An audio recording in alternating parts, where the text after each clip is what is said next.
Guys, hello, my name is Nathan. My name is Nian. So, bago lang ako sa video niya. And wala kaming mic.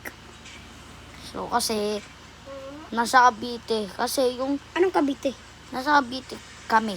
Tayo. Tapos, yung Mic. nagbibideo kayo kasama si Ate Bini.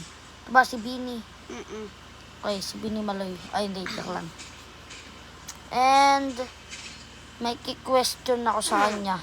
Pero, bago yon, papakita ko po na sa kanya na nabungi na siya. Okay na, siya ilapit. Ay, hindi siya. Yan, bungi siya. And so mag-question ako sa kanya, bakit ka nabungi? Ayun. And guys, gumagalaw yung ano ko. Ayan na. Paano ka nga nabungi?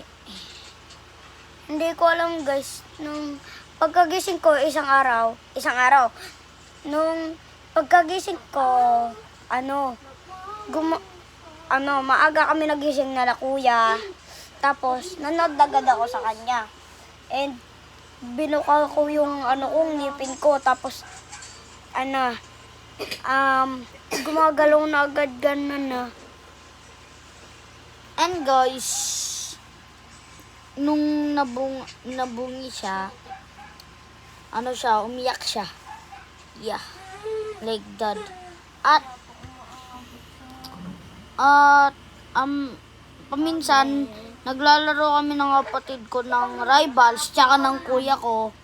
Siyempre, yung kuya ko magaling mag-sniper yun. Headshot lang isang barilan lang Guys, kung And kaya guys, talunin si kuya. Guys, may nakangiti dito. Sabi niya, baka matalo lang daw si kuya ko. And, Ang sabi mo? Ha? and, ito ang makakalaban. Pa-mention yung kuya niya. Mag-1v1 kami sa rivals. Cellphone lang gamit ko. Ito, ako nanalo dyan. Uy, nahulog. 1v1 kami ng kuya niya. Baka kala niya, di siya papalag sa akin. Alam niyo to? Oh my God. Guys, trash talk yan Panis. Pero guys, mas Magne-next video kami pag andun na kami sa Pasay. Yeah.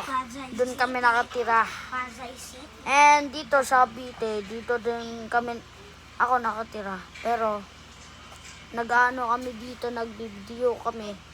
And nabakasyon yung kapatid ko. Ang pangalan si Nian.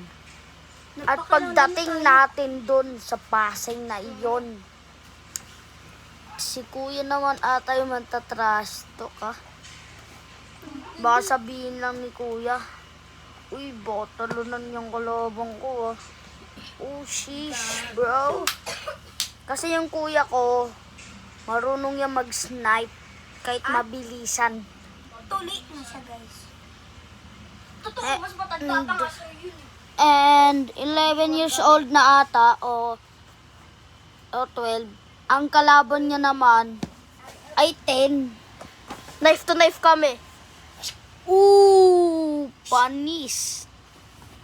Trash talk yan. Trash talk yan Big arena kami. Ako, bow, daggers, knife, Spear lang ginagamit ko dun. satchel. Satchel lang ako. Sheesh. Kuya ko, minsan madalas ginagamit niya. Sniper, RPG. RPG yon, RPG. Paintball gun, shotgun, assault rifle. Mention yung kapatid niya. 1v1 kami, base plate, mabilisan, sniper. So guys, di niya alam kung mahina pa kuya ko, pero di niya alam private server ni kuya. Pero dun magkakaalaman kung sino yung mananalo. Kasi yung kuya ko sa sa main account niya, kasi naban siya sa main account niya. Tapos mayroon siyang bagong account na Swordman Daniel. Tapos Daniel pala pangalan na kuya ko. Tapos mahina pa siya dun sa rivals, pero kaya niya lang mag-assault rifle in headshot lagi-lagi. And, ano naman masasabi mo? Ano masasabi mo, Ibash? Sige, default weapon lang ako. Arena kami. Default weapon, alam nyo ba yon? Assault rifle, handgun, tapos ano pa? Fist, tsaka grenade. Oh. Ayun yung unang, ano. Pero, yung pinaka-default ay bow. Hindi. Bow. Bow yun kasi. Dating rivals, wala pang bow. And guys, thank you for watching the video. And don't forget to like, share, and subscribe. Hey, And babush. Mention nyo kuya niya, bell. 1v1 kami. And Okay. hit the notification bell. Yeah.